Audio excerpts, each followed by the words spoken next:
dipersembahkan oleh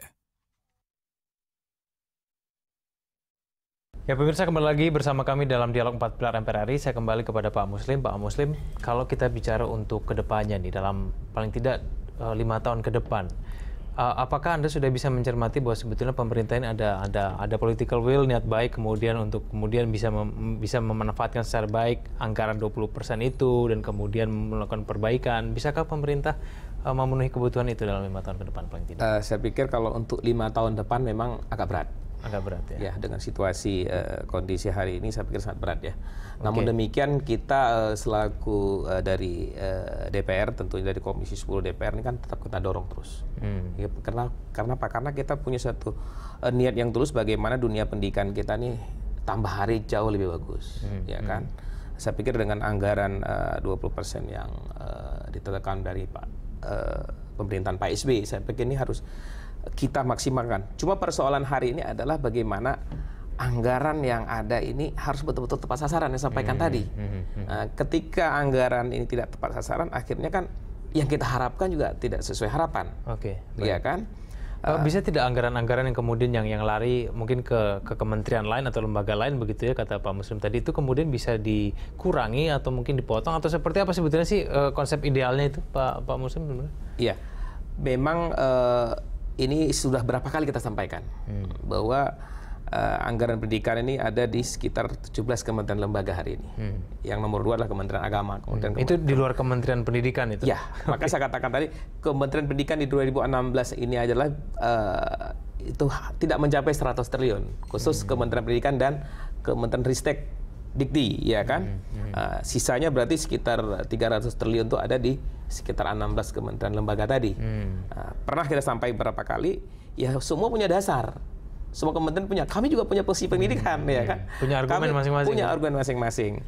Namun kita tidak perlu salah menyalahkan di sini. Saya pikir bagaimana anggaran yang ada di Kementerian Dikbud maupun Ristek Dikti ini harus betul-betul tepat sasaran. Ada yang nggak perlu, saya pikir misalnya anggaran-anggaran terhadap perjalanan dinas, anggaran-anggaran dokumen yang begitu besar ini kan harus kita kurangi, ya kan? Bahkan itu bukan sedikit, ratusan miliar bahkan triliunan, ya kan? Kenapa anggaran ini kita dorong kepada mutu pendidikan? Saya berharap mutu pendidikan ini juga pelatihan guru-guru, ya kan? Kita bersyukur juga hari ini sertifikasi guru kan sudah luar biasa berjalan. Ini satu-satu menunjang daripada pendapatan daripada guru-guru untuk motivasi mereka untuk bekerja, bukan malah sebaliknya. Yang kedua tentu persoalan guru hari ini. Kita tahu betul hari ini maraknya demo-demo terhadap guru honorer ya Pak? Guru honorer, ya kan. Sebenarnya pemerintah itu dari Pak SBY itu kita menyelesaikan sekian ratus ribu guru waktu itu kan. Tentunya kan dulu udah kita klasifikasi ada K1, K2 dan seterusnya. Ini persoalan ternyata kan pemerintah nggak cukup dana ketika itu.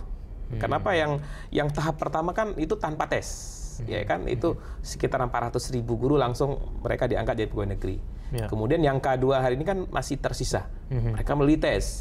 Nah, hari ini mereka menuntut lagi, yang pemerintah menjanjikan sekian ratus ribu lagi. Tapi ini nggak ada habisnya nih kayaknya. Nggak ada habisnya. Cuma tentu padahal pemerintah sudah membuat aturan tidak boleh lagi menerima honorer misalnya kan.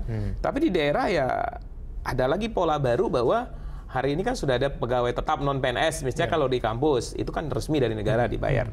Ada pegawai kontrak misalnya, kan sudah ada beberapa langkah. Namun demikian kan kebutuhan guru ini kan tidak bisa terhenti. Kenapa? Kalau nggak yang namanya nggak ada guru, siapa yang ngajar nanti? Betul, Bu. Kalau di daerah itu justru guru-guru honorer ini Pak yang memegang kunci sebetulnya, karena mungkin meskipun bayar sedikit tapi kemudian hanya mereka yang bisa diharapkan. Seperti itu keadaannya Pak. Iya, memang kalau kita lihat nasib guru ini kasihan. Kita lihat seluruh Indonesia itu guru-guru honorer itu yang digaji hanya 200.000 satu bulan, 150.000, 300.000. Tapi mereka tidak pernah menyerah. Bahkan sampai saya tanya berkali-kali, gimana Bu? Seneng nggak Ibu ngajar? Dia ikhlas mengatakan. Padahal bayarannya kecil tuh Pak. Padahal bayar cuma 200, tapi di balik itu kan dia punya harapan. Harapan dia apa? Dia berharap suatu saat nanti diangkat. Jadi pegawai negeri, ya kan? Ini saya pikir juga menjadi PR buat kita semua. Bagaimana nasib-nasib guru yang sudah mengabdi ini kurang lebih ada yang 10 tahun, 15 tahun. Ini juga harus prioritas oleh pemerintah. Jangan sampai nanti ketika ada peluang oleh pemerintah yang dimasukkan adalah orang-orang pendatang baru. Itu yang penuh dengan kepentingan dan KKN. Nah, kita berharap ini yang sangat sering saya ketemukan, mereka menangis datang kepada kita dengan segala, kami tidak diperhatikan, malah yang baru datang mereka diberikan peluang. Ini saya pikir juga kita berharap pemerintah ini bukan hanya Kementerian Dikbud, saya yakin, termasuk Menpan, ya kan? Kementerian Aparatur Negara yang punya kuota untuk menentukan penerimaan CPNS, saya pikir juga ada skala prioritas lah kepada mereka-mereka yang telah bekerja, berbuat, ini diprioritaskan untuk diangkat sebagai. Jangan sampai haknya mereka itu yang sudah kecil itu jangan diambil lagi begitu. Diambil lagi, ya. Ini saya pikir PR buat kita. Tentu saya berharap Pak Anies selaku Kementerian Dikbud di sini juga beliau bisa melihat ini secara utuh. Dan saya yakin Pak Anies ini orang yang background dia akademisi dan beliau juga punya program banyak Indonesia Mengajar, tahu betul kondisi guru-guru di Indonesia. Kita berharap Pak Anies juga selaku kementerian ini melihatlah secara utuh. Tentu DPR kita akan dukung selama itu buat peningkatan daripada mutu pendidikan Indonesia ke depan.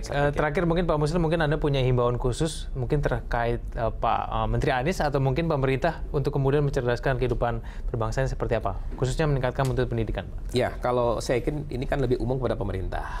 Artinya kepada pemerintah, di samping mungkin hari ini pemerintah lebih banyak memikirkan infrastruktur, ya kan?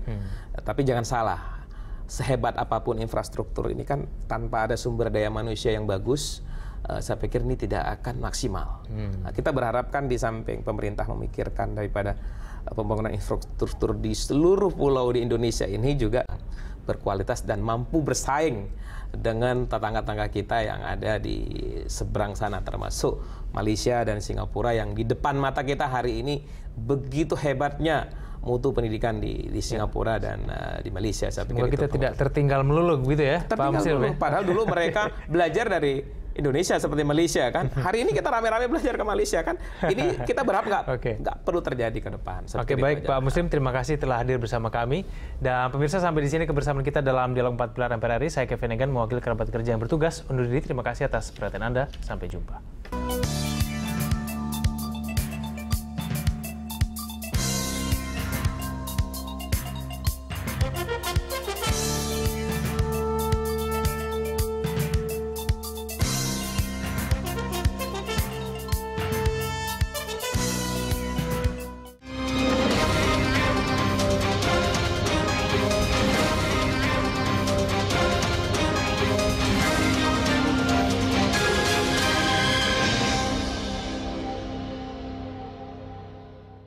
Dipersembahkan oleh